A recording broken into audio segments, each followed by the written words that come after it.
Greetings, taco lovers. This is Jonathan Knoll, your Uncle Walrus, with an important message. Late Night Taco Delivery will be recorded live at Anna Marathon on March 21st. Join Dan and John as we talk about conventions. Pretty meta, right? We'll also have stories of cosplay and the way fan culture works. Remember, this is March 21st of 2015, so it's the one time only. Be the first in our live audience. We hope to see you there. Late night taco delivery. Late night taco delivery. Late night taco delivery.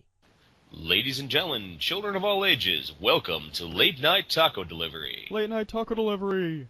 I am your host, Daniel Gill. And I'm Jonathan Knoll. And we're recording, right? Oh, of course we're recording. Just making sure. You're never gonna let that go, are you? No, I'm not. Well, what are you geeking out about this week, my friend? Oh, man, I got a couple things I've been geeking out at, actually. One of my favorite book series is called The Clockwork Century. It's a steampunk zombie series. Sounds cool. It is very fun. It's like set in all across the United States, and it's an alternate history, obviously. But I just got the newest book in that. The original series has ended, but the new one's called Jacaranda, which is a Spanish tree. It lends its name to the story. It's about an evil hotel. Huh.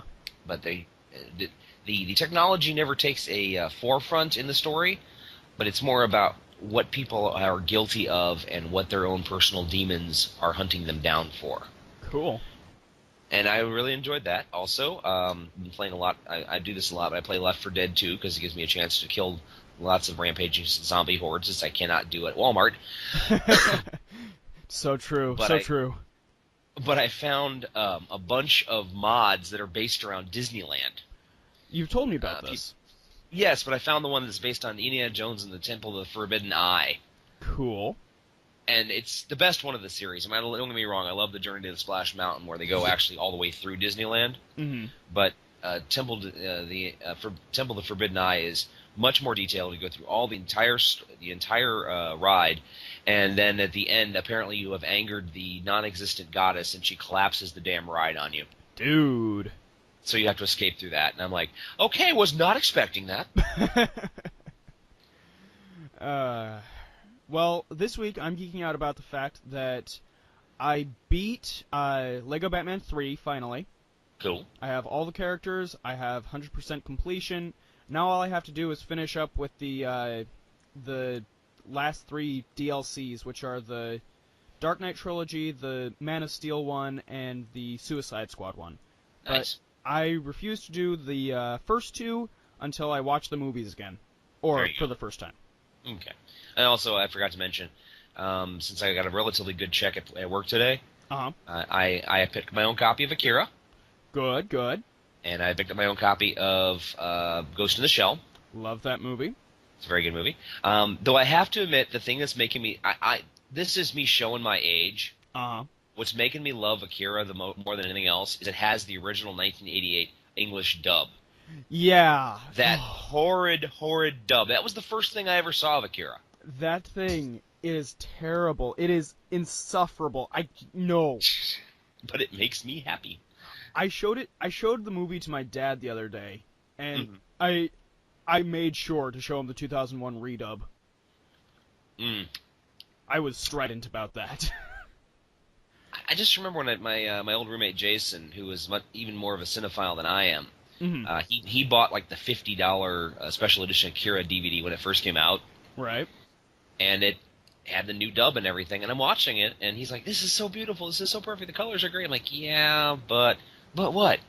I miss the original dub." And he just gives me this look like I just slaughtered a puppy in front of him. I'm right there with him. He's like, "No, but the first dub was awful." I'm like, "Yeah, but that's kind of how I grew up with Japanese animes. It always sounded awful." Yeah. It's kind of part of the experience. Well, that's what I have Voltron for, so... Yeah. Okay, fair enough. I also picked up the Dark Knight Returns from the library. Oh, okay. So, I'll be reading that. Oh, you have never read it?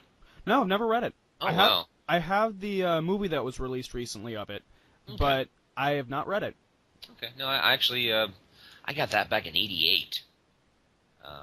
87, 88, something like that. And it was in 1988. I got it for Christmas because I remember I got it on my birthday because my high school band went to Florida that day.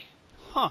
We all piled on these charter buses, and when my mom and dad bought me a couple comics, they bought me that. They bought me Asgardian Wars with the X-Men and Alpha Force.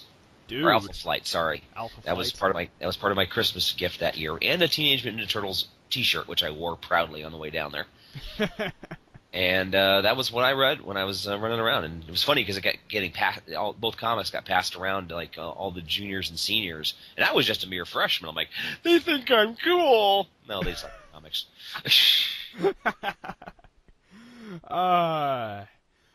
Well, high school. Oh, there's one other thing. It's called Starbomb Studios. They do really, really funny Nintendo and video game songs. And Okay. I've been having them stuck in my head for the last week or so. Oh no. Like, there's one called Smash, which is about Super Smash Brothers. There's the best Link rap ever. Luigi's Ballad. I mean, trust me, you've got to look this stuff up. Starbomb Studios. Yeah, it's on YouTube. Okay, make sure to link it on the page. Will do. Anyway, so we postponed the episode a little bit, for reasons. I will admit the reasons. I worked really long day that Monday, got home, said, I'm just going to take a short nap before the show, and woke up at 4 a.m. in the morning. And So- thus ruined your Taco Tuesday. Thus ruined my Taco Tuesday. It was my bad thing, and I do apologize to everyone in advance.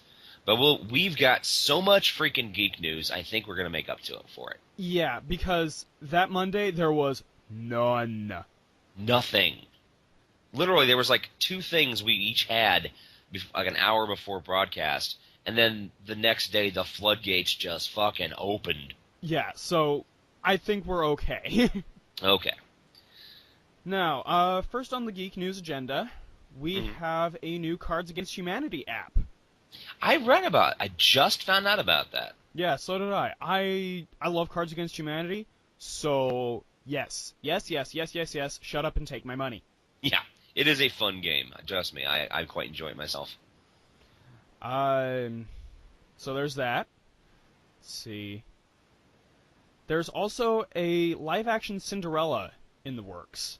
Yeah, it's coming out March 10th. March 10th? This year, yeah. Cinderella? That was yesterday. Okay, May 10th then. It's coming out this year. It's not that far away, unfortunately.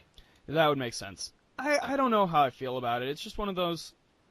Okay, I'm going to go ahead and give you one of my things that should not be this week. Okay. Because it ties in with this live-action Cinderella. Oh, Jesus. Tim Burton has been tapped to create a live-action version of Dumbo. Oh, I heard about this morning. Yes. Oh, my God. So basically they're going to start. Looks like Disney is going to be trying to do all the live action of all of their movies. All their Disney. This is like the video straight to video sequels, but weirder. And my question is, when am I getting my live action big budget version of A Great Mouse Detective? With voice by Benedict Cumberbatch and Martin Freeman. You had to say that, didn't you? Yes, I did. And a million Sherlock fans just squeed. Yes. I've actually got a picture of Basil and Dr. Dawson drawn as Sherlock. It's surprisingly well done. I'll have to take your word for it. I have actually never seen Great Mouse Detective. It's not bad. I'm not going to say it's one of Disney's best, but it's fun. It's a fun Disney breezy kind of film. And Vincent Price is the voice of Ratigan. And, even when he was just using his voice, that man could eat scenery like nobody's business. Oh, Vincent Price, though. Yes, Vincent frickin' Price. Oh, here's one that I had just in case from before that just, I mean, I guess it's geekish news. Okay. There is a Britney Spears video out there where you can hear every squeak of a latex bodysuit. In one of her early videos. It's probably Oops, I Did It Again. It is Oops, I Did It Again. Yep. That's adorable. Yeah. Let's go ahead and cover some of the sad news real quick. Yep. Go for it. Producer Harv Bennett has passed away. He was a producer on Star Trek, and he also produced the Mod Squad. He was hired to oversee the production of what would become Star Trek II: The Wrath of Khan, and he was credited with the idea of bringing Ricardo Montalban back as Khan Noonan Singh, a role he originated in the TV series. He also did Star Trek 3 and 5. Mm-hmm. And after that, the last thing he worked on was an animated series called Invasion America back in 1998 on the WB, and it was an animated miniseries. And it was okay. I remember watching it years ago. He will be missed. He will be missed. And let's see who else. Sam Simon also passed away. Remind me? Sam Simon was the co-creator of The Simpsons. No kidding. No kidding. He and Matt Groening were the ones to put together the idea after Matt Groening pitched the idea to Fox, which I always thought was hilarious because if you know the story of how he pitched it, Yeah. He created The Simpsons in 15 minutes. Yeah, just right there. Because he did not want Fox to own the rights to Life in Hell, which was what he was originally going to post. Yes. But Sam Simon was responsible for the guidance of the first 4 seasons, and then after the 4 seasons, he bowed out of the show because he was tired of doing it, and he had a personal, just because of royalties, he had a personal fortune of well over $100 million, which when he passed away, he donated to rescue dogs. That's pretty awesome. Mm-hmm. As Kevin Smith would say, huge bucket of wind. Huge bucket of wind. He will be missed. He will be missed. Okay. Now, we do have, and there also was an accident in the sci-fi fandom. Yes, Harrison Ford. Yeah, the great Harrison Ford, Rick Deckard and Han Solo and Indiana Jones and, the President of the United States crashed his damn plane. Damn shame, too. Oh, Yep. Did you know that some of his friends were tapped for interviews, right? Oh, really? Who? Just friends. Okay. And you heard what one of them said, right? No, go ahead and light me.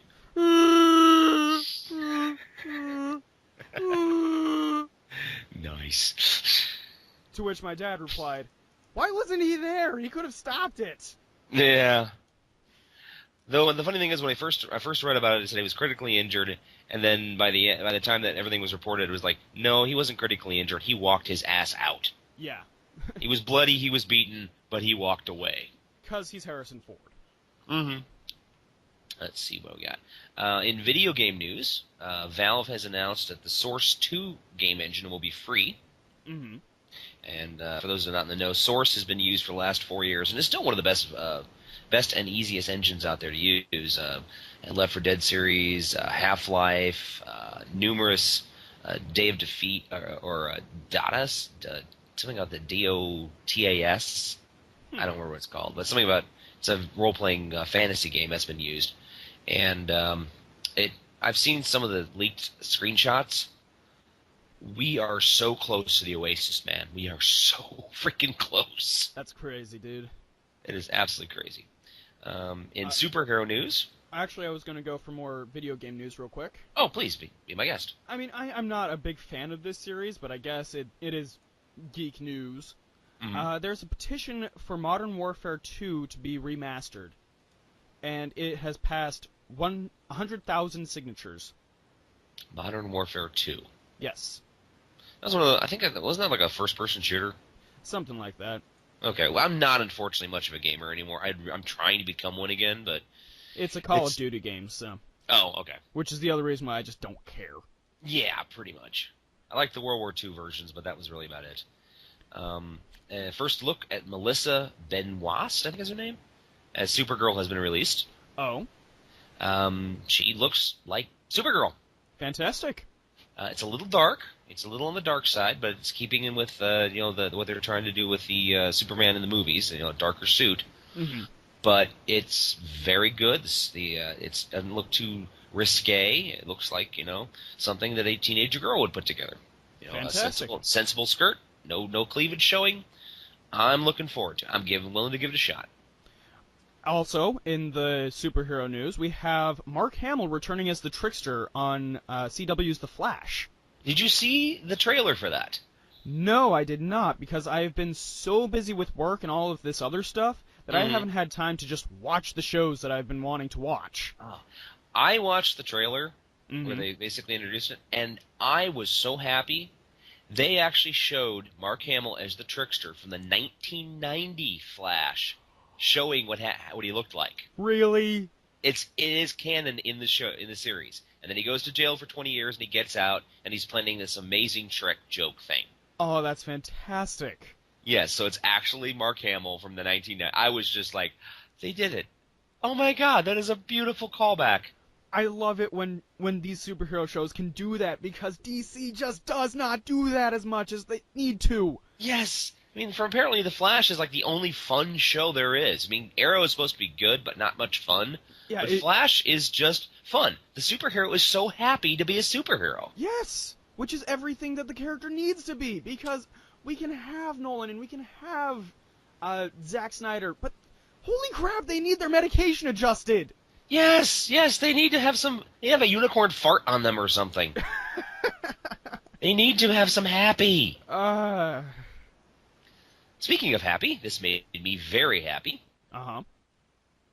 You are aware that Bruce Campbell is going to be involved in an Evil Dead TV series. Yes, I heard a Nerdist podcast about that with Sam Raimi. Yes. His female co-star has been cast. And? Lucy Lawless.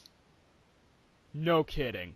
No kidding. Xena, the freaking warrior princess, is going to be busting ass on Deadites. That's awesome. Well, the show is being shot in New Zealand, where she does live with her husband, Rob Tapert. Mm-hmm. So it was kind of a no-brainer. But I'm just like, yay! Oh, yeah. I was very excited about that. Your turn. What else you got? We have another trailer for Tomorrowland. Oh, yes. I am so happy about this. It is pretty. It looks pretty. I just hope it doesn't suck because it's pretty. No, I have not been disappointed with Brad Bird yet. I'm willing to give him some shots. Fair enough. He made The Iron Giant. He made The Incredibles. Ratatouille. He has done some amazing stuff. And I've never actually seen Mission Impossible Ghost Protocol, which is his first live-action movie. Mm-hmm. But I heard it was the best of the Mission Impossible films. That's good. So I'm willing to give him the shot he needs to make this work. Plus, it's got Hugh Laurie in it.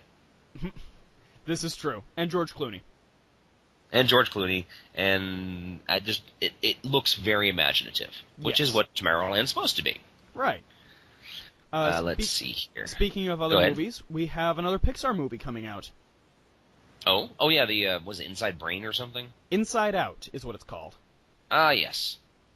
I'm excited to see this. I'm genuinely excited to see a kids movie again. Okay, this is definitely a kids movie. Oh yeah, but Tumblr hates it already. It's hilarious. Oh, seriously? Well, they're not, expressing. It's casting classic gender profiles, and there's not any transgenderism or anything that. Yeah, it's funny. And remember, this is Tumblr. Just remember, there's only like 10 of these people, honestly, I think, and they're just the loud people. I don't know. I've known too many of them for there to be just 10 of them.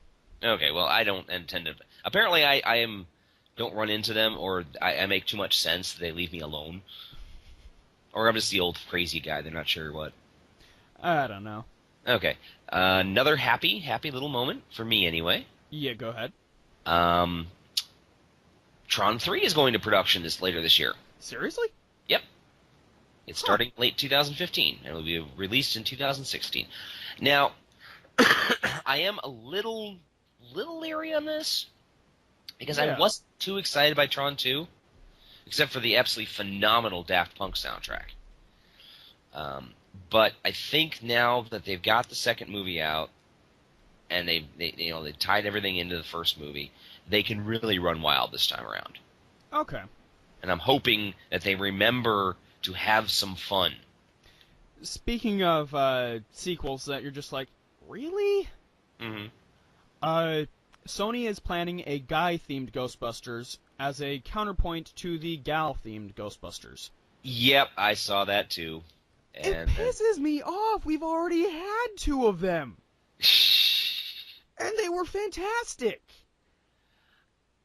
honestly, I see it as a money-grubbing call by Sony because they're like, oh my god, everyone's excited by this female Ghostbusters. Or they're Maybe all pissed off about it. Yeah, well, maybe we can make more money by having a male Ghostbuster counterpart.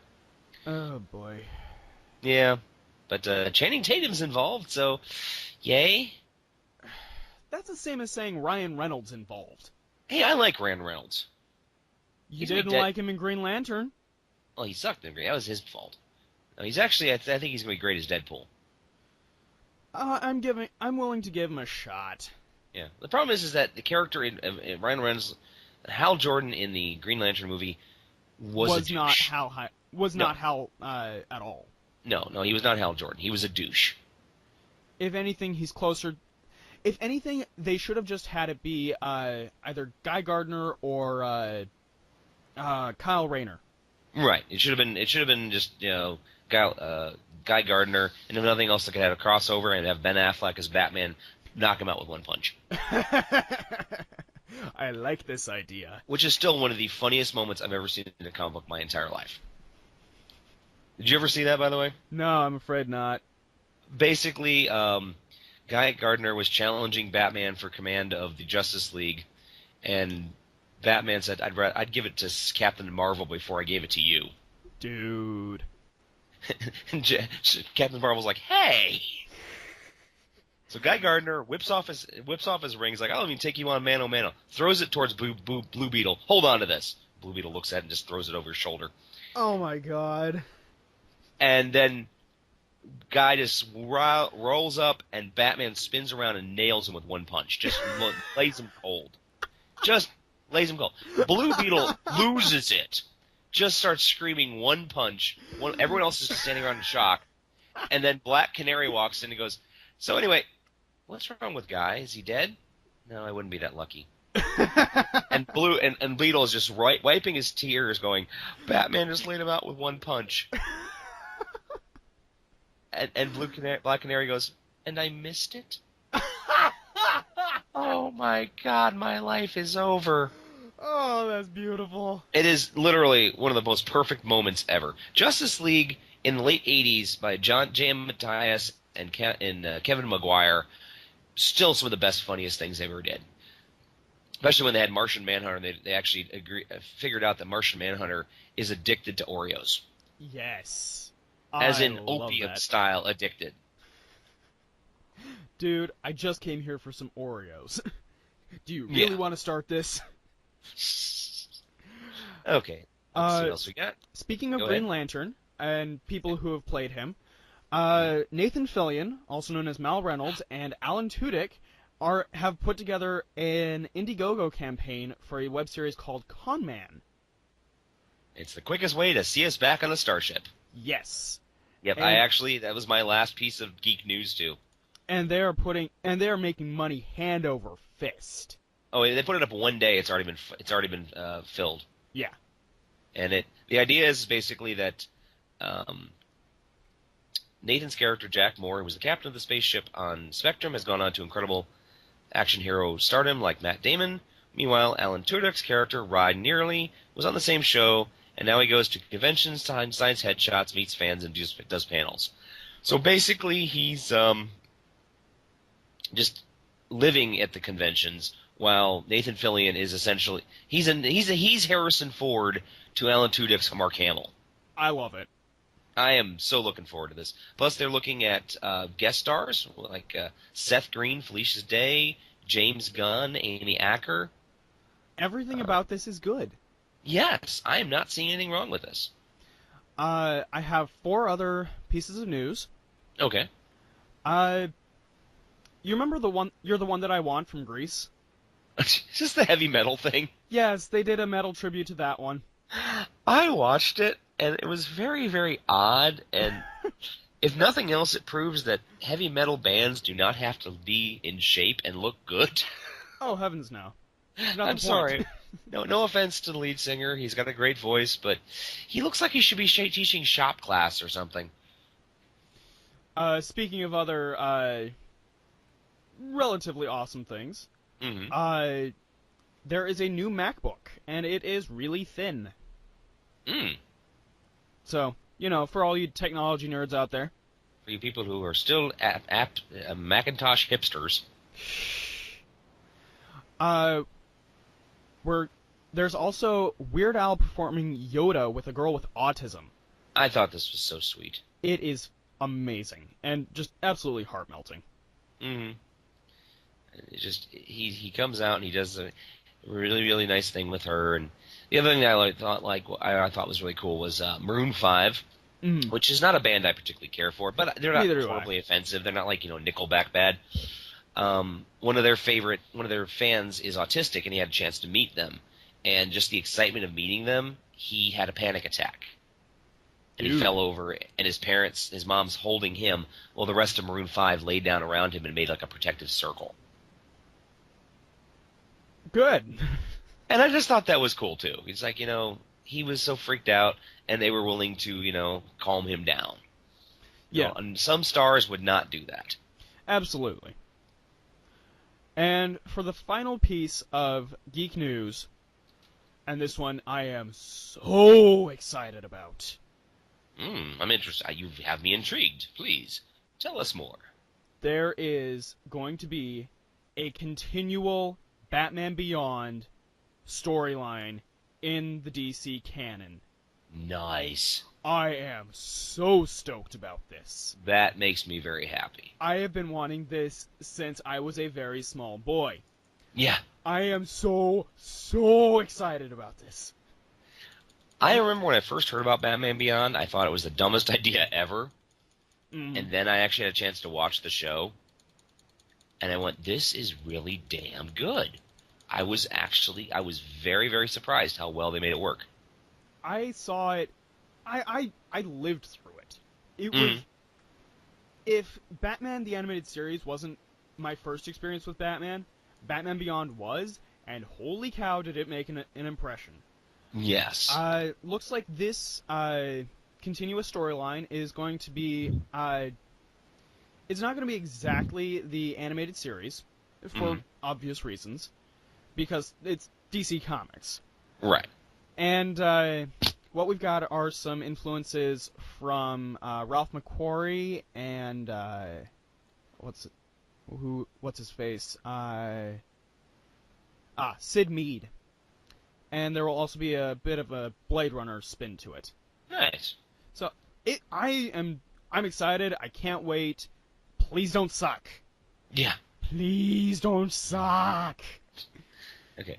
I have one more piece of geek news I completely forgot about. Go for it.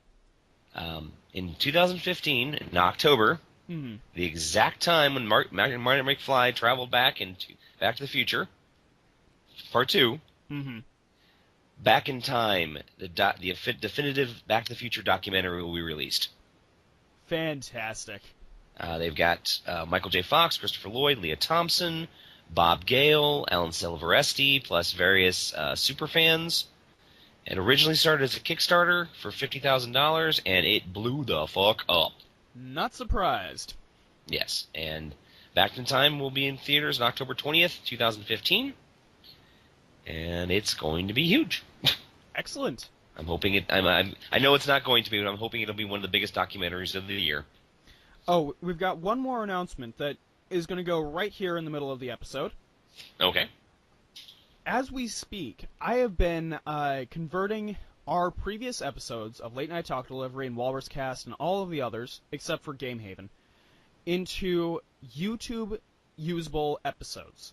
So you can take those episodes, put them into your favorite MP3 clip converter, and just download them and put them onto your iPod or cell phone or whatever, and enjoy it the way it was meant to be enjoyed. Take us on a walk. Take us on the bus. Take us to the beach. You won't regret it. Don't take us to the bathroom, because that would be weird. Yeah. There are just some things not better left unsaid. Yeah. And now, I think it is time for things that should not be. Yes. Holy God. Do you want to tell the story, or shall I? You were the first one to experience them. I have the pictures, and they'll be up pretty soon. Yeah. Okay. So we're at work. I work with Jonathan, as is mentioned before. I'm going outside to have a cigarette. Jonathan is guarding the door, as he is the one to do. And as I walk past one of those toy crane games, I glance in at the various stuffed animals. And I see a bear with a blindfold. And I stop, and I look closer. And it says, Fuzzy Shades of Gray. Oh, God, this is painful. I actually looked at this for at least a good 5 seconds, spun around on my heel, walked back in, and said, Jonathan, you need to share this pain. Yeah, and this was not a measured Dan response either. It was, Jonathan, you need to see this. the rage in my voice. Oh, it was just... I was very unhappy. We were very unhappy. Yeah, it's not okay. No, it is not okay. I actually made the mistake of picking up a copy of one of the 50 Shades books the other night. Oh, Christ. And I just picked it up. I read a random page just to see how bad it was. I didn't even own the damn book, and I threw it right back in the cart.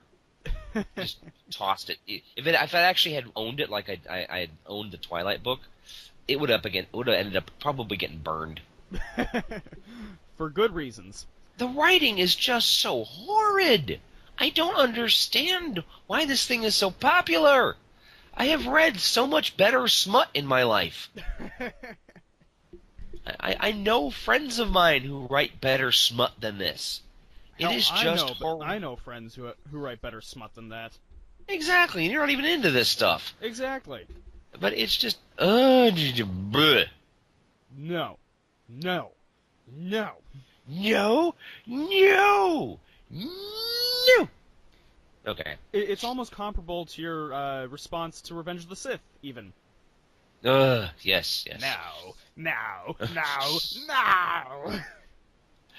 Get a fucking writer! Actually, hold on. Cinderella. No, Cinderella is coming out. Yeah, it's coming out Friday. Seriously? Yeah, it's coming out on March 12th. Okay, I just happened to glance at that, yeah. And it's looking at at least $120 million to $120 million over the weekend. If profitability goes. I don't know, man. When you say yay, it means crap. We're going to have more Disney live-action remakes. Yeah, I'm just not looking forward to this. I'm not. We should do a thou shalt not of which ones they should never do.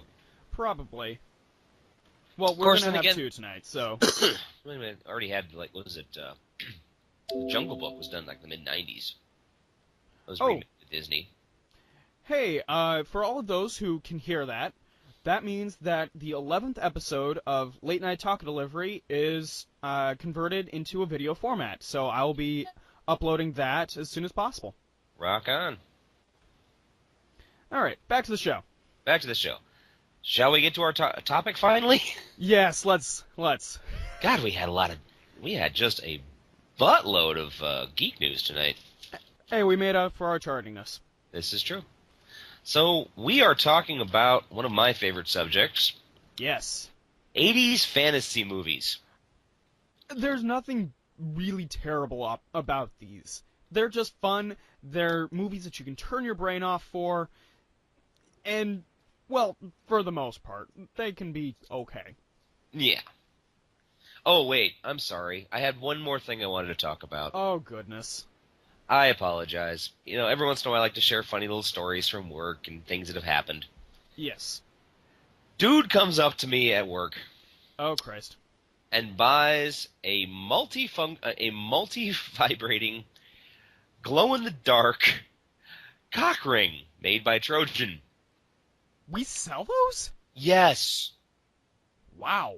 It's purple. Apparently it's for raves? I don't know. The light confuses me. The light makes me wonder, what do you want to, guide your way into the dark? I don't know. Maybe he's a Star Sapphire in training?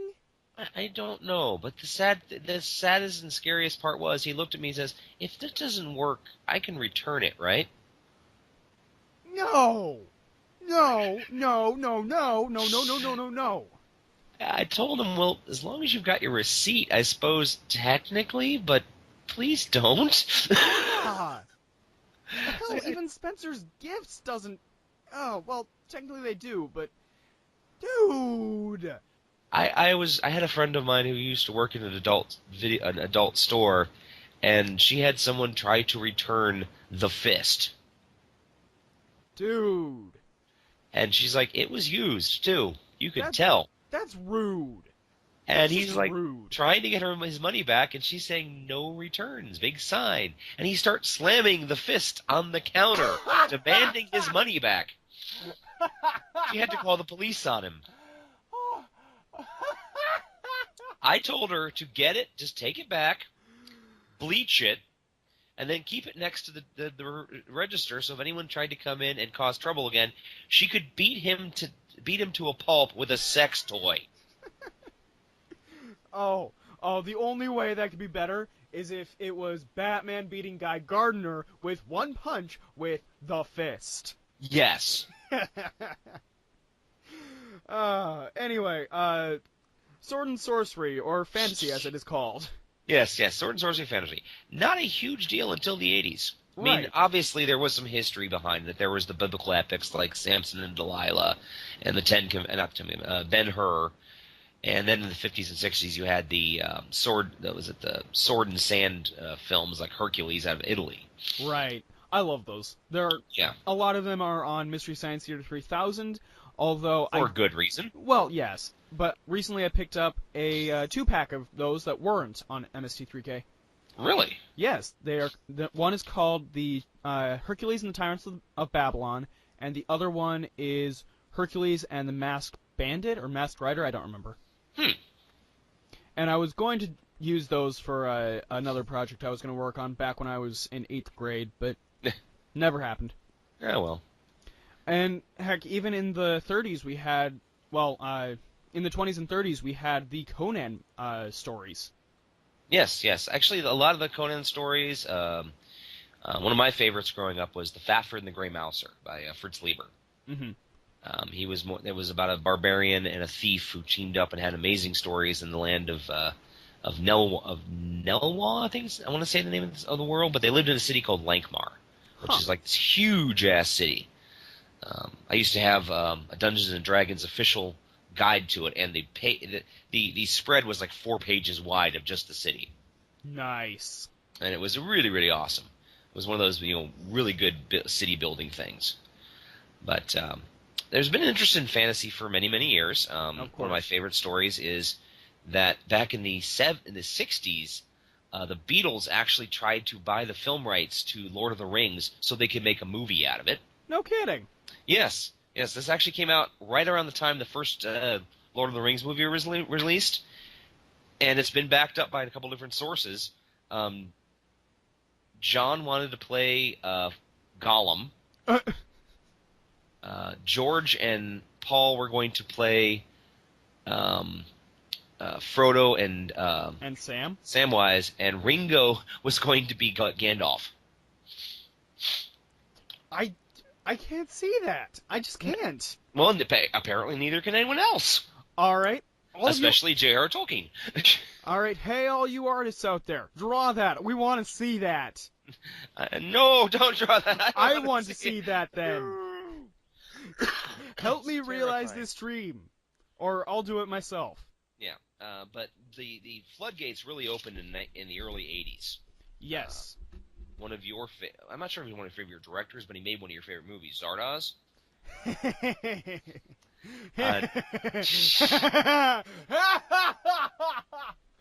Maybe it's not one of your favorite movies. You just want to torture me with it. Well, I do like that movie for all the wrong reasons.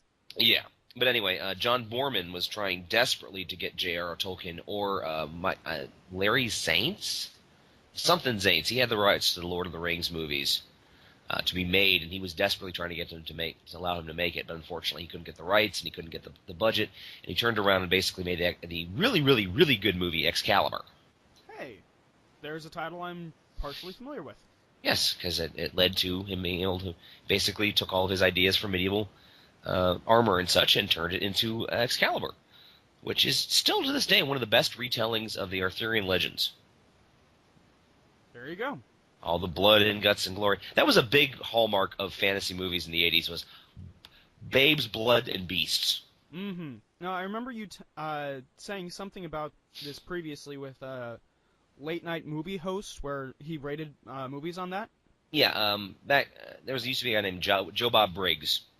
He was a redneck movie reviewer, Mm-hmm. and he rated drive-in theater movies basically, and he rated them on blood, breasts, and beasts. How many gallons of blood, how many breasts, and how many beasts. And then he'd have midget foo, lawnmower foo, gnome foo, and he would give it a right, stars and such. And he reviewed a couple of these bad movies. My dad and I used to get together on Friday nights when I come home after gaming and watch him review a film, and we'd laugh our butts off. Yeah, whenever we would have school dances, my dad and I would actually sit down and watch something similar to that. So. Yeah, we are nerds. Yes, school we dances? Who goes to school dances? Not us. are. Right. So, what are some tropes of this genre? Well, some of the tropes are obviously the muscular, big superhero character, main character, the damsel in distress, the evil wizard, elves doing ridiculous things with arrows. There are also the hero is usually of an unwanted descent. Like he comes directly from the king, but he was stolen or bastardized or whatever. Stolen or bastardized or thrown out by his evil uncle or God knows what else. Right. So I just watched Sword and the Sorcerer, which hits every one of those tropes right there. Sword and the Sorcerer is a fun movie because it was made in '82, riding on the success of Conan the Barbarian. Mm-hmm. One of the few really big fantasy movies of the '80s. It's up there with Willow and Time Bandits. Those two movies. But it basically concerns a young prince whose throne is usurped by his evil uncle, or no, it's not his evil uncle, an evil king who's trying to get who gets his evil wizard played by Richard Mall of all people. Huh. Remember Bull from Night Court? I never watched that. Sorry. Okay, big, tall, bald guy, very, very funny, but also can be very, very intimidating. Uh-huh. So they slathered on a whole bunch of latex and made him an evil wizard. And the evil king decides to kill the evil wizard, fails, and the prince is run off into the darkness and becomes a mercenary. Now he comes back to the country, and he has a chance to redeem himself and redeem his people and take the crown again, and completely fails. Yay, we're failures, we're failures, we're failures, we're failures.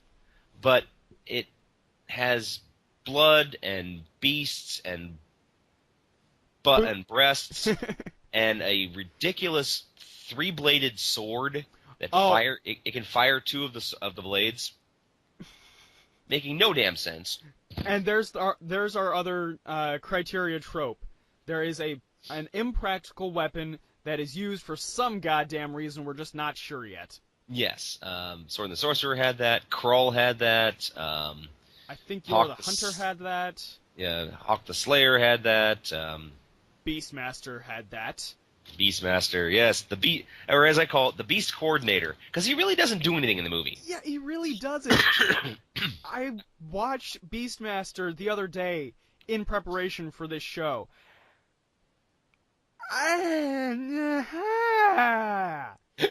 That movie is bad, and it should feel bad. Not since Turkish Star Wars have I seen a training sequence more stupid. I haven't seen uninspired performances this bad since the giant leeches. Hey. The ferrets were awesome, okay? Yes, but the ferrets were the only ones putting in a performance. Yeah, they got a good agent, apparently. Mm. You must understand, Beastmaster was not a success when it first came out, but apparently it was so cheap to show, HBO showed it a lot in the early 80s. No, really? One of the jokes was HBO stands for, hey, Beastmaster's on.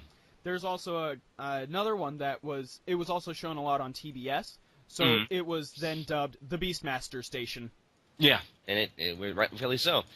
And, Mark Singer out there doing his sword thing, and the big black guy, and those weird hawk things that I never did quite figure out what they were supposed to be doing besides... My dad called them the Dues Maca Hawks. Because they do nothing except show up at the proper moment to save his butt. Fun fact, and speaking of winged things, did you know that Mark Singer also did the voice of Kirk Langstrom on Batman the Animated Series? I did know this. Yeah, I didn't, and I found that terribly fascinating. Well, apparently, just as a quick aside, I remember reading an article years ago about the Batman the Animated Series and the voice acting they got. Mm-hmm. Batman the Animated Series was the first one to really use a lot of guest stars and not use them just for stunt casting. Yeah. And a lot of actors started. That's when they really started doing cartoon voices, because they discovered they can go in, work for a few hours, get paid a decent amount of money, and they don't have to dress. They don't have to go through makeup. They don't do anything. And they came out raving about how cool it was because they worked with Andrea Romano. Mm-hmm. And that's why Justice League got a lot of people, and then Marvel got a lot of people, and it just went downhill. That's why a lot of people are doing voice acting now. And we thank them for it. Yes. Of course, there's also Krull. Krull, which I still haven't seen in the longest time. I saw that and You're the Hunter the same night because my parents had recorded both of them on the DVR. Mm-hmm. And Krull holds a very interesting place in my psyche, where it is the only movie I have seen that actually shares the same soundtrack with a much, much better movie. Oh? Yes, it is note for note the same soundtrack as Star Trek II: The Wrath of Khan. I listened to them back to back. It's almost exactly the thing. It is the same. Literally, I actually did research on this. Basically, James Horner was so busy with other things that he's just like, use this. Fuck it, here. Yeah. Look, man, you know what? I don't have time for your little movie, so I'm going to just give you this soundtrack, put it together. Yeah. Let's see what else we got. We've already ripped on Beastmaster. I think we should at least talk a little bit about Conan the Barbarian. I still haven't seen Conan the Barbarian. Okay. I know it from reputation. Mm-hmm. It's actually a very good film. That's what I hear. It's got James Earl Jones and Arnold Schwarzenegger back when he was pretty much an unknown. Yeah, it was pretty much his first big acting role. I mean, he'd been in like a couple other smaller roles or movies that were just bombed. Yeah. But it was funny because John Milius really wanted to cast Arnold Schwarzenegger because he had this big build, and Dino De Laurentiis, who was the producer, did not want to cast Arnold Schwarzenegger because no one knew who the hell he was, and says no one will understand him because he's got such a thick accent. Now you must understand, Dino De Laurentiis was from Italy and spoke with a thick Italian accent. Oh Jesus! So no one can understand him either. John Milius basically told Dino De Laurentiis, if we didn't find Arnold, we'd have to build him. Fair enough. And when finally Dino consented to meeting with Arnold, he walked in, and Dino is a smaller man, but he's got this gigantic desk. Mm-hmm. This huge, impressive desk. Arnold walks in wearing a Hawaiian shirt, smoking a stogie, looks over and goes, "What does such a small man need with such a big desk?"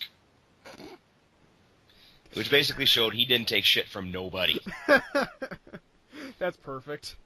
During casting, they actually had to ask Arnold to stop working his arms out because he was so huge he could not do all the sword moves they needed him to do. Sheesh. He had to shrink his biceps.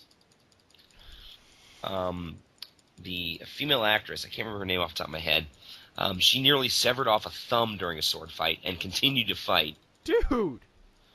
Because according to John Milius, pain is temporary, film is forever. Fair assessment. I mean, that's kind of the same credo as a lot of the directors that I idolize, including Fritz Lang. Mm-hmm. And Arnold's co-star in the film, I can't remember his name, Jerry something or other, he was a professional surfer. He had done no acting before and pretty much no acting since. And he played a character named Subutai, and the only reason he got cast is because John Milius loves to surf and thought this guy looked cool. But it has acres of blood, acres of beasts, acres of boobs. The boobs are akimbo. Boobs are a flopping. all the way through this movie. Rates a 6.9 on IMDb. It's a good movie, and the sword fights are really good. Has a really good build up. Some beautiful women, but it does draw some inspiration from the original Conan books. I remember reading the Conan novels after I'd seen the movie, and there are some nods to it. Mm-hmm. And as I mentioned before, I really wish Jason Momoa, who is, in my opinion, the perfect Conan, had not been saddled with such a dumbass remake. Truly, you are wise. Yes. I don't know if I'm wise. I'm just grumpy. Is there really a difference anymore? Okay. Then there's a whole bunch of really crappy VHS straight sequels. I can't even remember the name of, like Death Slayer or Death Stalker or something. Deathstalker. Yeah, Yes. there was Death Stalker to Death Stalker 2 and Death Stalker 3 and Death Stalker 4, Electric Boogaloo, I don't know. Deathstalker 3 was actually an MST3K episode. Oh, really? Yeah, no kidding. Okay. Let me say there are some places I never wanted to see fur. And that would be among them. Yes. Then there was the Barbarians, Mm-hmm. which was another really, really low-budget barbarian film starring the Paul twins, who are two bodybuilding actors, and I use actors in the loosest form possibility. Oh, Christ. My dad and I watched that movie, and we laughed our asses off, because it's so bad. Fair enough. But the thing is, when a movie is bad and it knows it's bad, and it has no more fucks to give, Mm-hmm. I kind of respect it after that. Oh, yeah. Absolutely. I give it some respect. I mean, when the whole movie is based around finding a queen by finding a woman whose belly button fits a particular jewel. What? Yes, they have to find their queen. And the way they know their queen is by fitting a jewel into her belly button. Dear God. And if it stays, she is their queen. And like I said, this is a movie with no more fucks to give. Clearly. What do you have to say about Red Sonja? Because, again, it's not my thing there. It is a much inferior film to Conan the Barbarian. Okay. It's pretty bad, actually. The acting is pretty bad. Bridget Nielsen is very good as Sonja. Mm-hmm. Arnold Schwarzenegger apparently only did the part as a favor to Dino De Laurentiis and was very pissed off when he was basically shown in all the advertisements as the main character. Oh, seriously? Yeah. Dude. And Ernie Reyes Jr., who is known as a championship karate master when he was like 11, Uh-huh. and went on to do the Last Electric Night, which is a very short-lived TV series, and he also has done a lot of. He's actually part of Jackie Chan's stunt team now. Cool. But he played a very, very annoying prince.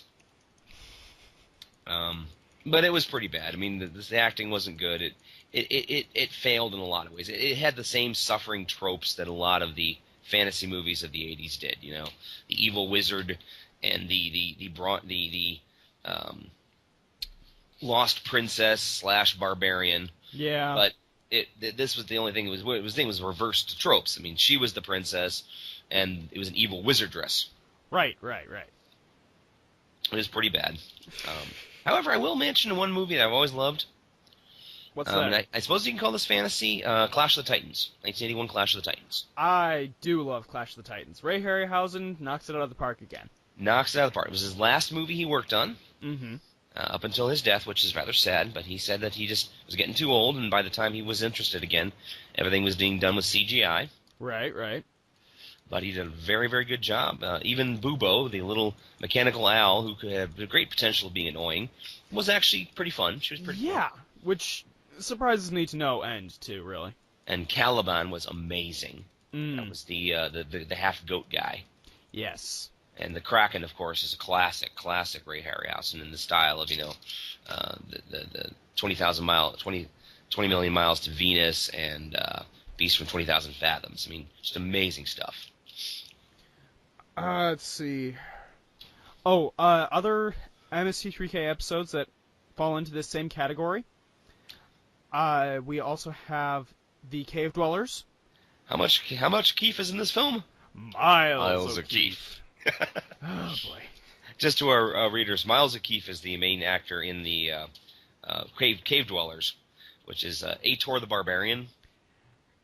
There's nothing that is not enjoyable about that performance. This is an actor who just didn't care. Yeah. He was there for a paycheck, and he knew he was there for a paycheck. And apparently Miles O'Keefe thought the MST3K version was so damn funny, he actually had Best Brains send him a copy on VHS. That's fantastic. I love it when actors can have a good sense of humor about that kind of thing. Yes. Then there were a couple bigger budget films of the 80s. Right. Lady Hawk is probably the first of that series. I love Lady Hawk. I don't remember who directed it, but I know it was Rutger Hauer. Rutger Hauer as a really great medieval knight. Michelle Pfeiffer was ethereal in that film. Mm-hmm. And she was supposed to be the most beautiful woman in the world, and I think she nailed it. Oh yeah. Matthew Broderick, even though he was a kind of annoying little character, he did serve a purpose, and he was an interesting, someone for the audience to get into. And of course, there's the priest in the middle of it. The priest was funny. Oh, Imperious. His name is Leo McKern. Leo McKern, yes. We actually, at one point, wanted my friends and I did a Doctor Who fanzine, and we thought Leo McKern would have made a great Doctor. Lady Hawk was directed by Superman director Richard Donner. That's right, Richard Donner. Soundtrack by Alan Parsons Project. Which is just so anachronistic. And swords by Play School, apparently. No, seriously, guys. If you see the swords, they look like they're made of plastic wrapped in tinfoil. And they don't look like they could cut a thing. They couldn't cut butter. The only convincing-looking sword is Navarre's big broadsword. Yeah. No, they did. Whoever was the armorer on this movie dropped the freaking ball. Well, the armorer was okay. The armor was okay. It was just the swords that looked stupid. The bladesmith, whoever was in charge of that, who was in charge of the armorer, is the guy who's in charge of armor and weapons. Right. So he dropped the ball on that one. And what a large ball it was. And we get to Ridley Scott's Legend. Which I've not seen. I watched it I hadn't seen it back in the 80s, and then my old roommate Jason, his boyfriend, was a major DVD head. Mm-hmm. I actually, when I went out to California to go to a convention with Jason, we stayed with his boyfriend, and he literally has a room full of DVDs. Nice. Every wall is just, top to bottom DVDs. It makes me wonder if he's actually updating the Blu-ray. Maybe I'll just say hello to him sometime. And he has no compunction about what movies he buys. Good, bad, abysmal. He will find it and he will buy it. He's a computer programmer and he's extremely good at what he does. Mm-hmm. So he makes just like obscene amounts of money. And this is what he spends his money on. There's probably DVDs he's never seen. He just bought them. Fair enough. But he had the Legend DVD, so we watched it. And I watched it in the early 2000s, and it was okay. Mm-hmm. It was directed by Ridley Scott, and Tom Cruise was a little too earnest in the film, I guess. Mm-hmm. He was supposed to be playing he's supposed to be like a plain-spoken peasant boy thrust into greatness by having to go fight, essentially, Satan. And he's just kind of bland. He's a very, very bland character. You cannot, however, say the same about Tim Curry as the devil. Oh, Christ. Ow. Yeah. Tim Curry, under about 50 pounds of makeup, is still Kim fucking Curry. And he is awesome. Of course he is. And it just, oh my god. Oh, one other MST3K movie reaches this criteria as well. Okay. It is, it's in Season 10, and it is called Quest of the Delta Knights. I remember watching a bit of that, but I didn't get any farther. It was hard to follow. It just didn't reach out for anything good. No. It was another one of those movies of, oh, this is a paycheck. Mm-hmm. Again, fur in places I never wanted to see. Speaking of fur in places you never wanted to see, even though this is one of your favorite movies, We can classify Dark Crystal and Labyrinth both as fantasy films. Yes, we can.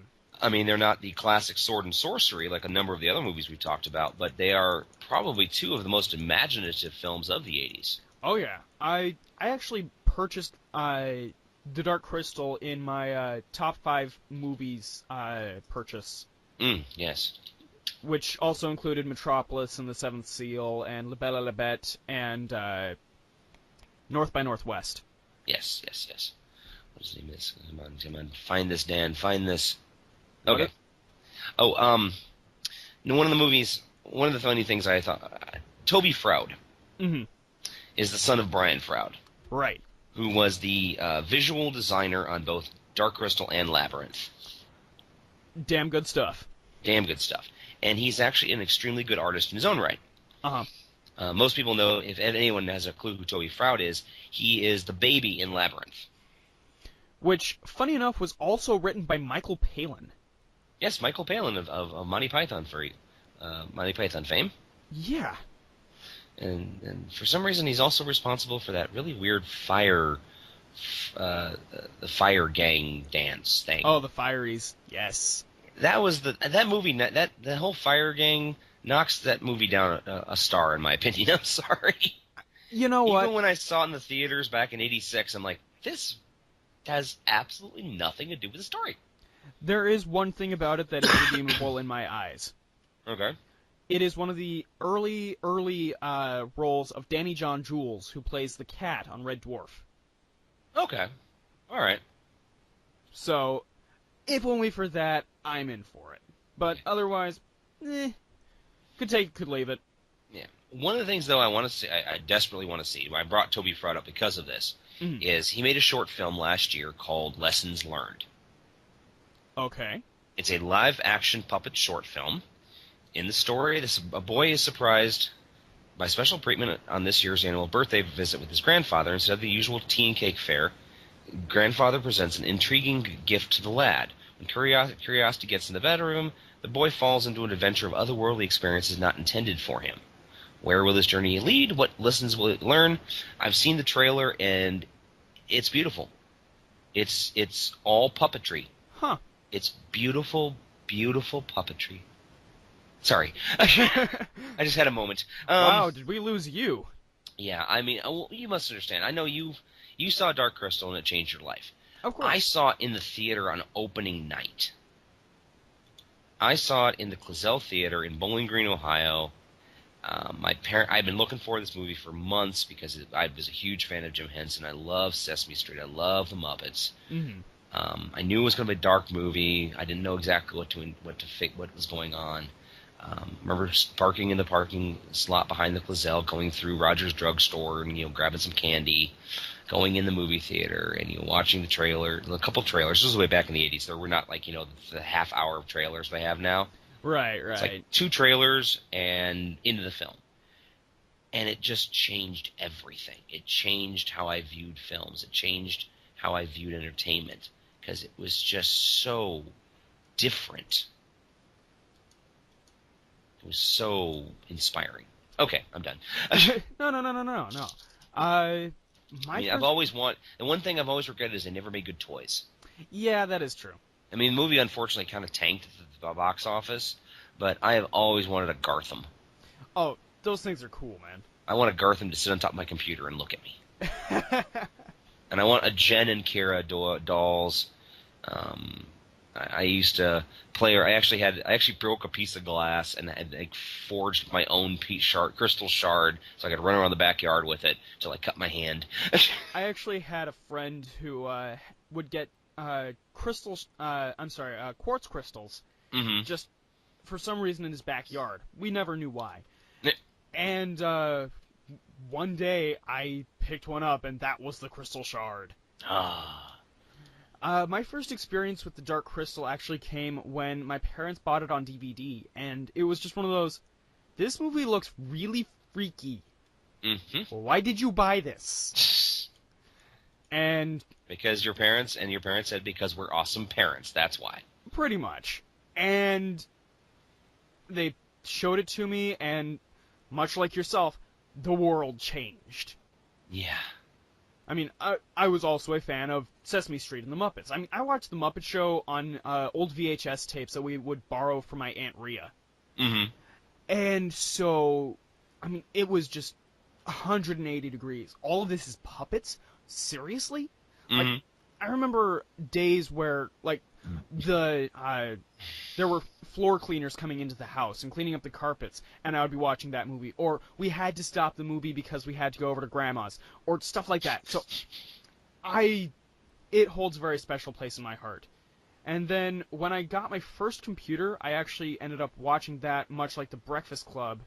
Actually, it was first one Breakfast Club every day, and then Dark Crystal every day. Wow. So that movie is very important to me. One of the strangest things I do remember is there was going to be a documentary about Dark Crystal on television back in 1982. Uh-huh. It was on PBS, and my mom says I couldn't watch it unless my room was clean. She later commented, I never saw your floor sparkle. You had a carpet. How could you make it sparkle? Because I really wanted to see this documentary. I tore through that room. I scrubbed. I polished. I did everything. You know, I must understand. I'm 9 years old. Right. And I am tearing this room apart to make sure it is absolutely pristine, because I did not want to have a chance of missing this film. And, you know, when it showed up on Movie Channel, oh, my God, I taped it, and I've taped it on VHS, and I broke the tape. I watched it so much. And I own it on DVD, and it's on my Amazon wish list to get it on Blu-ray. But, I've got that. I've got, like, the art of Dark Crystal. I've got comic book adaptions. It is one of my favorites. Just such an imaginative film. And this was actually also when I really started getting into what happened to the old film props and stuff like that. Mm-hmm. So I actually found out what happened to all of the Skeksis. Where did they go? What ended up happening was a lot of them just stayed in England. Okay. And back in England, they just didn't take care of stuff. Aw. So we actually still have 4 of the Skeksis. None of their heads, though. Mm. It's also the same reason why we don't have the original Jabba the Hutt anymore. Yeah, well, it was made of foam latex, and it just kind of rotted away. Yeah. Though I do want a quick aside. Hoggle from Labyrinth. Yes. Apparently it got lost in shipping. Really? After the film. And it ended up in lost luggage. And no one claimed it. Dude. It is now actually in Atlanta at the Lost Luggage Museum on display. That's impressive. Yeah, I mean, it's not in the greatest condition. I mean, we're talking about, you know, a 30-year-old puppet. Right. Made out of foam latex that, you know, is falling apart. But it's sitting there, and he's just like, dooby-dooby-doo. Okay, let's see. Now we had our moment of apparently this entire show this episode was leading us up to our masturbatory amazement over Dark Crystal. Absolutely. Because it is a fantastic movie. I mean, we could probably just spend an entire episode just talking about. That's okay. We got another podcast then. Jim Henson. We got to do Jim Henson. Absolutely. Jim Henson. Anyway. Bam. Jim Henson. Bam.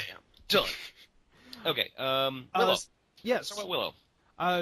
Another big budget movie, brought to you by the combined forces of George Lucas and Ron Howard, who was just coming off of Splash. Yes. It also, I think there's a connection to the Pythons again in that one. I don't remember who, though. I'm not sure either. Now, I do know that the reason why Willow was made was twofold. One, George Lucas really wanted to work with Warwick Davis again. Of course. Because he really thought he was an awesome little actor, and he's a really awesome little person. I've met him myself. Mm-hmm. He was the one that asked me if my friend was in a mental institution. Yes. Because I think I may have related it earlier on another podcast, but no, a friend of mine asked me to tell Warwick Davis he loved you in a movie. I can't even remember the name of the movie, but he played a character named Plates. Oh, Christ. And it is literally one of the worst movies ever made. I mean, Warwick Davis essentially did it as a favor to a buddy. And I told Warwick, my friend loved you in such and such, and Warwick kind of stopped, looked puzzled, and went, is your friend in a mental institution? That's perfect. But it also grew out of the fact that George Lucas wanted to make a Hobbit. Huh. He wanted to make the Hobbit movie. And obviously he could not get the rights. Damn it, J.J. J.R.R. Yep. So he ended up writing his own fantasy. And frankly, I love Willow. It's a really, really fun movie. It's one of Val Kilmer's early roles. I mean, it's important. Plays Mad Mardigan. Mm-hmm. And his wife, his soon-to-be wife, they met on the film, Joanne Whalley. Mm-hmm. Worley, sorry. Is it Whalley? Worley? I don't remember. It's Whalley. Whalley, okay. Warwick Davis, obviously. Mm-hmm. It was also one of the first times that computer morphing was ever used in a film. Yes, to turn somebody into from a tiger to a woman, as I recall. It was actually a goat into an old woman, but they had they went through a whole bunch of other animals in the process. Screwing up. And had some really great scenes, especially like the Pixies, or the Brownies, sorry. Right. You're not the leader, I am the leader, and we go that way. They are a lot of fun. Of course. Let's see. Oh man, there's so many good scenes in that movie, though. Mad Mardigan gets hit with a love potion, falls in love with the daughter of the evil wizard, or the evil sorceress, and then breaks out of his love potion, and she goes, and she looks at him and goes, "I am the star to your night. I am the love of your life," and it went away. A lot of good special effects, a lot of good action in there. Val Kilmer did a good job as the roguish hero. This is back before he really went nuts. Yep. Which is unfortunate because he really had a lot of good parts. Absolutely. I mean, we're straying into 90s territory, but he was amazing in Tombstone. I also really like him in The Saint. Yeah, I saw him in the theaters. It was a bad movie, but he was really good at the part. My mom really likes that movie. Okay, well, to each their own. Fair enough. Yep. The problem is that fantasy movies weren't making any money. Yeah. That's why they kind of petered out. I mean, Willow was really about the last big one they made. After that, they went slowly back into science fiction films. In the 90s, Princess Bride. You got to mention Princess Bride. Right. We were almost going to forget it. I'm so sorry, folks. That's no problem. But frankly, everyone knows everything about Princess Bride already. Right. I mean, what are we going to say about it? No. My name is Inigo Montoya. You killed my father. Prepare to die. Or the ever-prescient, I have taken 1 hour of your life away. Now tell me, and this is for posterity, tell me how you feel. You never get involved with you never get involved with Sicilian. Never having a bet with a Sicilian when death is on the line. Yeah, it's just one of those movies that women and men can both equally enjoy. Women for the romance, and guys because it's funny as shit. Oh yeah, and it is a perfect movie. Yes, it is very, very good. There's nothing you can say. I mean, everything's already been said. Yeah. I mean, but you know who said what? Someone else can have something to say about this? What? Kevin, the hipster barbarian. Oh, Christ. Yep. I have the information here. Okay, so while we were discussing making this particular podcast, folks, we were discussing what would a modern-day barbarian be like? Yeah, what would make a barbarian just the absolute worst barbarian there could be? He's a douche, but his beard is amazing. Indeed. So we invented Kevin the Hipster Barbarian. Copyright on this one, folks. We're not letting this one go. Oh, no. Now, first off, Kevin is spelled G-H-Y-V-I-N because Kevin is not saddled with your post-Lemurian grammatical laws. Yeah, it's not the Hyberian age anymore. I'm over Crom. Yeah, Crom can just suck it. When he goes to a restaurant, is this gruel gluten-free? Oh, there it is. Yeah, I finally found something to use that with. Was this wild boar field fed? What was it? Was it free range? Oh yeah, free range. There we go. Range.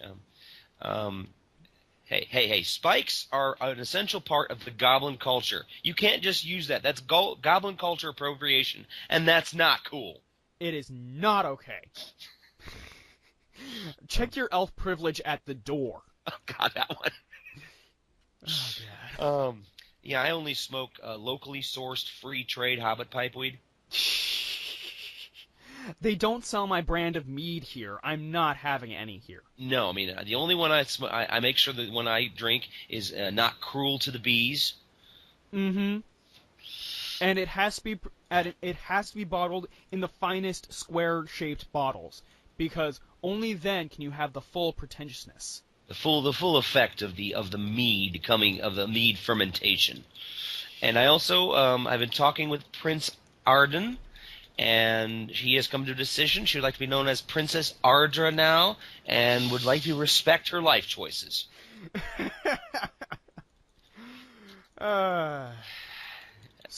That's all I've got, guys. So Kevin the hipster barbarian, watch out for it, because it will happen. I'm figuring he has a cape made of plaid. No, it's got to be made of flannel. Made of flannel, or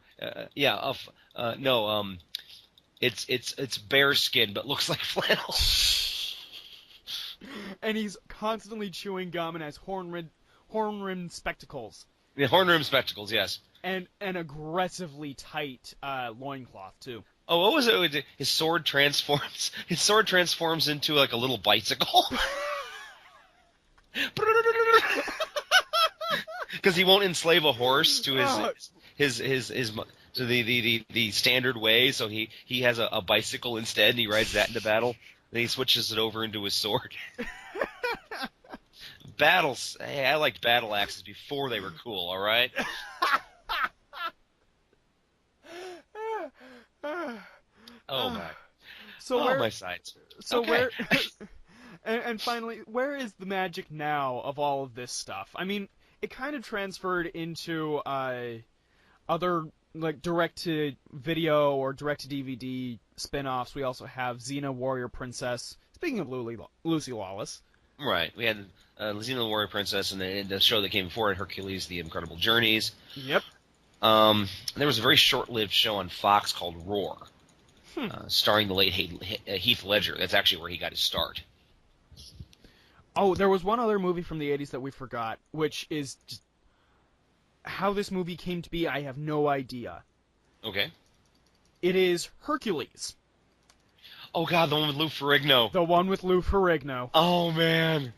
Oh, I watched that movie once. I remember seeing that when I was a kid. Now you must understand, people. I watched everything as a kid, and I loved everything. I had no distinction. I would watch the dumbest shit, and when I watch it now, I'm like, wow, this is horrible. Even then, at 8 years old, I watched Hercules and went, this is really stupid. Did he just throw a bear into space? Exactly! And that bear puts the bear from Santa Claus Conquers the Martians to shame! Yes! Or there were just some bad vice versa. Mm. The bear in Santa Claus Conquers the Martians is so much better than that bear. Which is really terrifying to say. Yeah, and like early in my father, my brother, and I were just riffing it senseless. Like, let's get some cobwebs up from over there, because the Centurions all had really high feathers on their helmets. Shit. Or pizza. Pizza. Well, to answer your earlier question, wow, Hercules. Sorry, Hercules. I don't know where the fantasy movies went. I mean, they were never a huge part of the Hollywood or the cinema landscape. Right. They're almost like aberrations. They kind of snuck up every once in a while because a lot of these people, a lot of the creators, grew up on Conan the Barbarian and Fafhrd and the Grey Mouser and Elric of Mel and the Bone, and Red Sonja. They always wanted to create the movies that are based around these things. They grew up on J.R. Tolkien. Mm-hmm. Peter Jackson got really, really lucky making Lord of the Rings. Yes. I don't know how much you know about the making of the films, but originally they were going to only make 2 Lord of the Rings films. This I did know. That is why Arwen is such a badass in the first one, and then for the other 2 just kind of mopes around for a while. Right, because apparently what originally happened was that they were going to make 2 movies.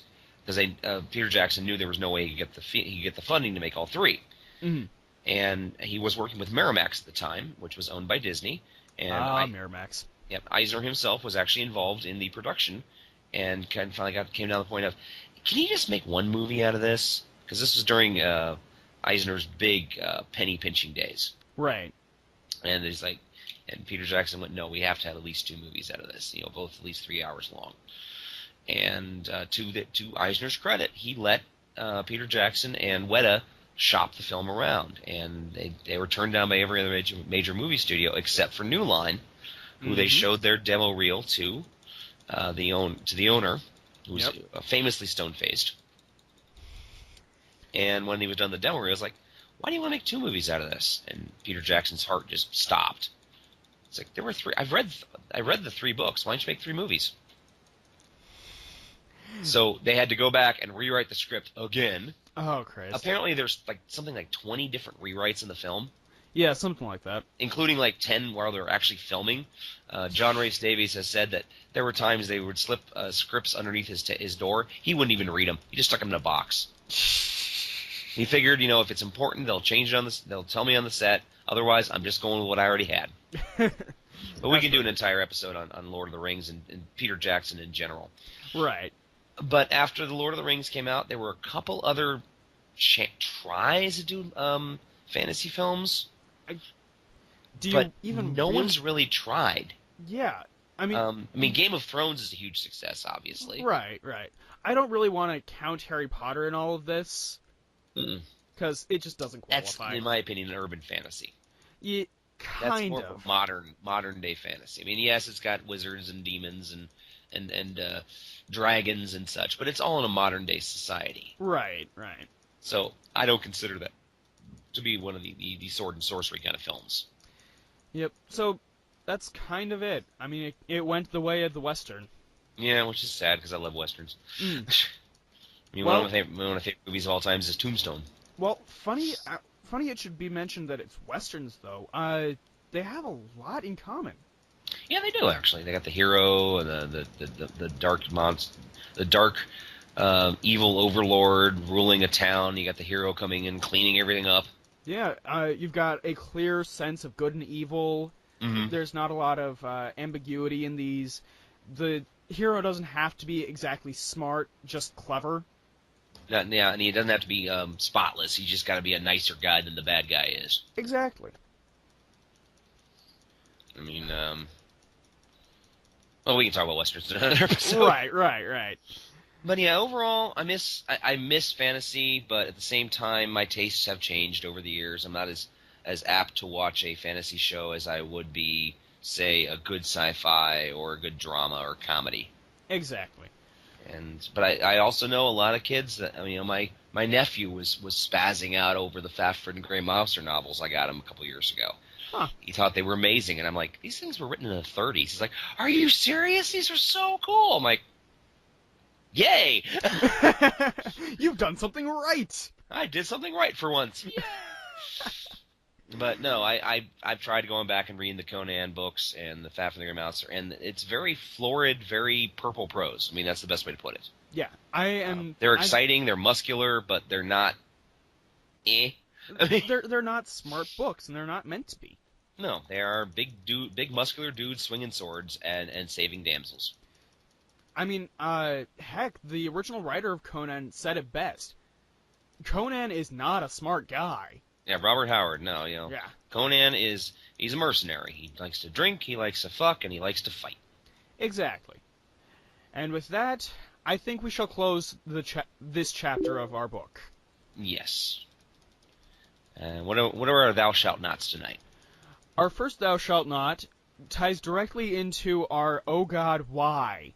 Our things that should not be? Yes, our things that should not be, right at the beginning. Bears. Thou shalt not make a teddy bear out of this. And of course, being me, the first thing that popped in my head was Human Centipede. Of course. Sorry. Oh, sorry, That's my running gag. Hamlet.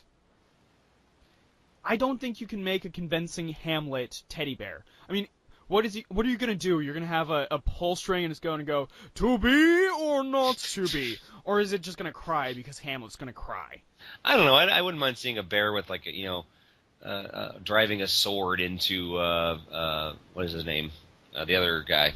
Oh, Laertes? Yeah, driving a sword into Laertes. That'd be funny. Laertes bear. Thou shalt not make a bear out of Bill Cosby. Oh, God. Because it would come with a geometric sweater and roofies. Of course. Of course. Thou shalt not make a bear out of Lindsay Lohan. Lindsay Lohan. It would come with blow.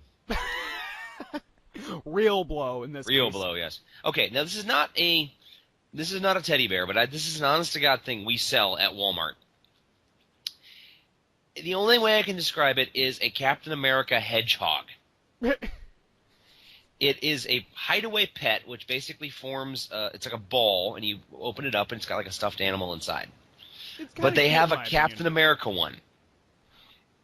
And it looks like a blue hedgehog that stole it's like a cosplaying hedgehog. I think it's cute. And they've got a Spider-Man one that looks like one of those red ticks that you see from time to time that just, like, crawl around. Or the red mites, that's what they are, red mites. It just looks like a red mite, and you open it up, it's like, hello, I'm Spider-Man.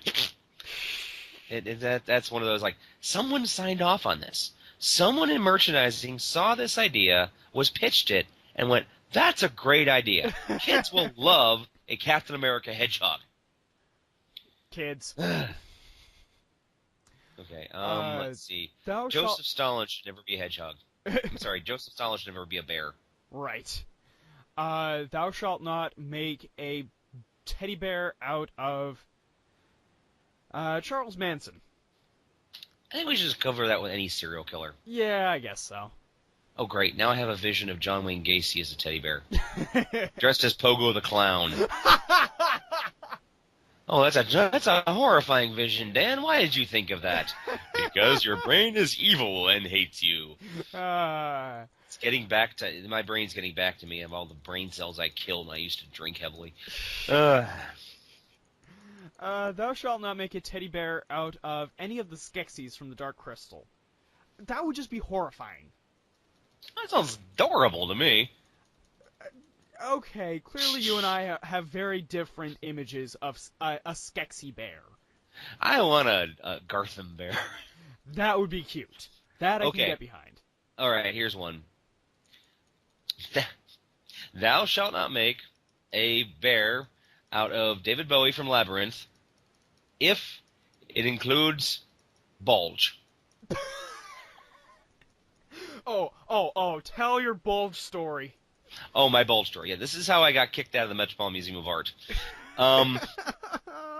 Years ago, back in 2000, I was in New York City with my girlfriend on spring break, and I was a few days in, and we hadn't been sleeping well. We'd been fighting a little bit, but we were still having a good time. And we were at the Metropolitan Museum of Art, and we're chugging around, having a good time, checking out all the art and such. And while we're there, we're a bit punch drunk. We're a bit tired, a bit punch drunk.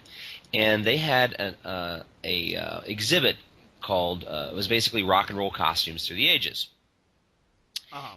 And they had like Mick Jagger's jumpsuit from the 1970s. They had Iggy Pop's not Iggy Pop, Lou Reed's leather jacket. They had Billy Joel's suit from his 1982 tour, the Island Curtain. And as I'm looking at the mannequins and I'm looking at the suits, I noticed something odd.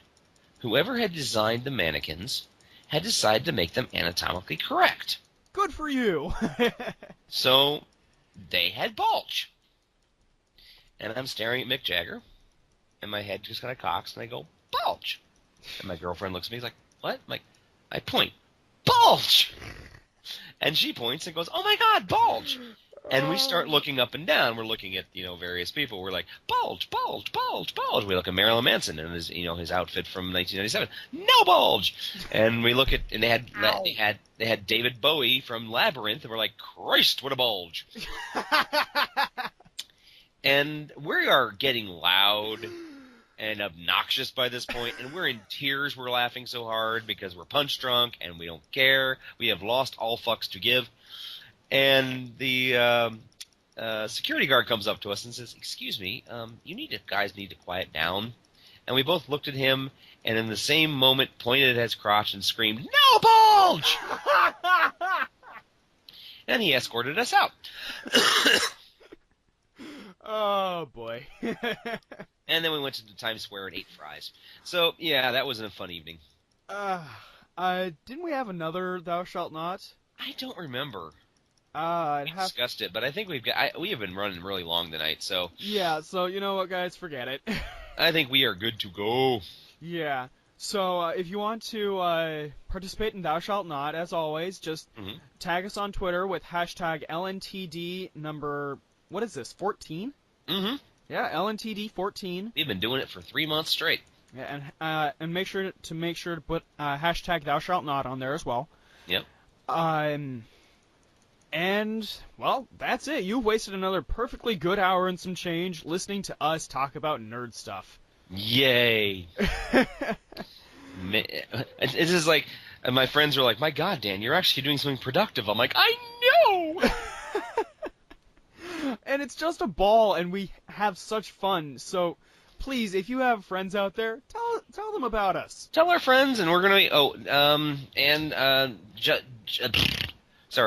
Jonathan's gonna do a little bit about this, but we will be at the Animarathon this year.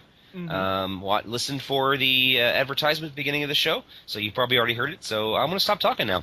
Yes. And we'll be there doing an episode live pretty early in the morning. Details as they come.